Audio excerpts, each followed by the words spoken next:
Robot से उड़ने वाला फाइटर जेट Su-57 रूस का पहला स्टेल्थ जेट।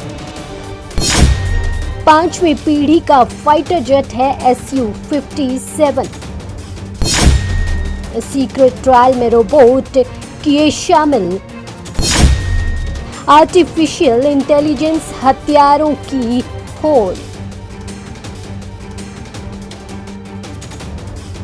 रूस को रक्षा तकनीक का बादशाह माना जाता है। इसका प्रमाण है रोबोट से उड़ने वाला सुखोई Su-57 फाइटर जेट, जो कि राष्ट्रपति व्लादिमीर पुतिन का पसंदीदा और सबसे खतरनाक फाइटर जेट है, जिसका कि रूस ने सीक्रेट ट्रायल भी शुरू कर दिया है। और सीक्रेट जेट के ट्रायल में रोबोट्स को शामिल किया गया, यानी कि ये फाइटर जेट बिना किसी पायलट की मदद से उड़ाया जा सकता है।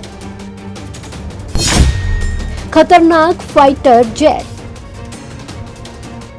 खतरनाक Su-57 फाइटर जेट हवा से हवा और हवा से जमीन पर हमला करने में सक्षम है। इस विमान को किसी भी मौसम में उड़ाया जा सकता है। ये दिन हो या रात, किसी भी वक्त उड़ान भर सकता है।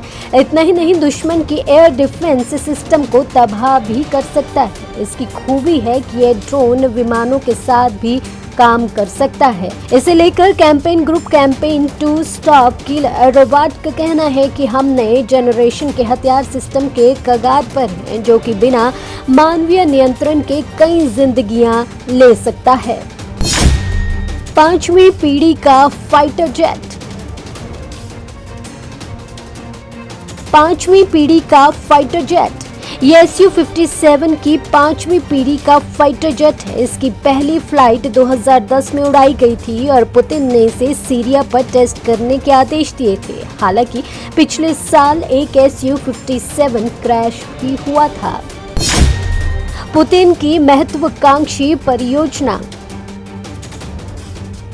हथियारों की दौड़ में पुतिन ने आर्टिफिशियल इंटेलिजेंस के इस्तेमाल की अपनी महत्वाकांक्षा को छुपा कर नहीं रखा। यही वजह है कि Su-57 का रोबोट ट्रायल कराया गया।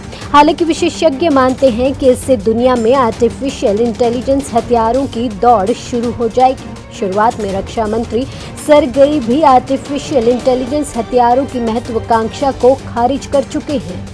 ये जानकारी ऐसे समय में सामने आई है जब ये दावा किया जा रहा था कि रूस इस तरह के हथियार और जेट्स की फौज तैयार कर रहा है, जो आने वाले समय में युद्ध के मैदान में इंसानों की जगह ले सकती है। हालांकि इस दावे की पुष्टि अभी तक नहीं हुई है और कहा जा रहा है कि अगर रूस ने वाकई में रोबोट की मदद से उड़ने वाले फाइटर जेट को तैयार कर लिया है, तो ये मिलिट्री जेट को एक नए लेवल पर लेकर जा सकता है। Bureau report, Punjab Kesari TV, Chandigarh.